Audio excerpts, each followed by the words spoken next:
Bonjour tout le monde, nous Aslou, la correction du concours technologie dans le cadre de la préparation de la partie optique. Et dans cette vidéo, nous allons corriger deux questions. La première question est رقم 10 et la deuxième question رقم 11. Alors je commence par la première question. Alors pour IA égale à I2 égale à I0, déterminer l'intensité I de X au point M. On a لقينا في la vidéo سبقوا que la différence de marche pour le système interférentiel miroir de Fresnel à X sur L plus D avec A égale à 2 alpha D. Et en partant de la relation de Fresnel trouvée, IM égale à I1 plus 2 racine de I1 I2 cosinus phi M. Connaissant phi de M égale à 2 pi delta sur lambda 0 et en remplaçant delta par sa valeur, on trouve que phi de M égale à 4 pi alpha dx sur lambda 0 L plus D. En remplaçant phi dans son expression et I1 égale à I2 I0, vous voyez I1 plus I2, ça devient 2 I0 et là 2 I0 en facteur, ça sera égal à 1 plus cosinus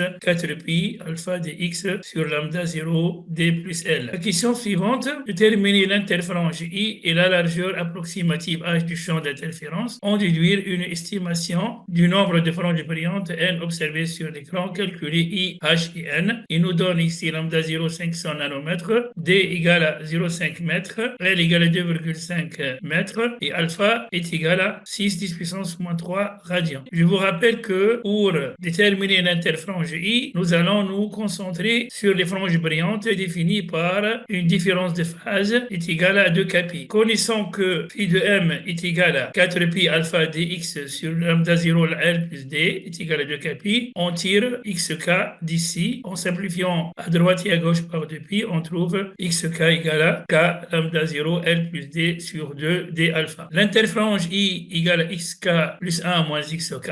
Faisons xk plus 1 moins xk, c'est-à-dire k plus 1 moins k, ça reste 1. On trouvera I est égal à lambda 0 L plus D sur 2 d alpha. Je vous rappelle le schéma du système interférentiel. Voilà, ça c'est le champ d'interférence. Pour chercher le nombre de franges, on va poursuivre comme suit. Je vais dire que H représente le champ d'interférence totale. Je vais me concentrer à la moitié, donc H sur 2. Et là, c'est L, la distance de l'écran jusqu'à le centre représentatif, bien évidemment, de l'arête. Donc ça, c'est L et ça, c'est H sur 2. Tangente alpha, il y a 2 alpha, puisque Andy est 2 alpha, donc il y a 2 alpha. Tangente alpha et bêta alpha égale à H sur 2, le côté opposé sur l'adjacente sur L. De ce résultat, nous pouvons écrire que H est égal à 2L alpha. Par la suite, on se concentre à la partie moitié du champ d'interférence. Je vais appeler ça H sur 2. Et si je divise H sur 2 par I, j'aurai un certain nombre qui se trouve donc dans cette zone de frange. Donc H sur 2 divisé par I,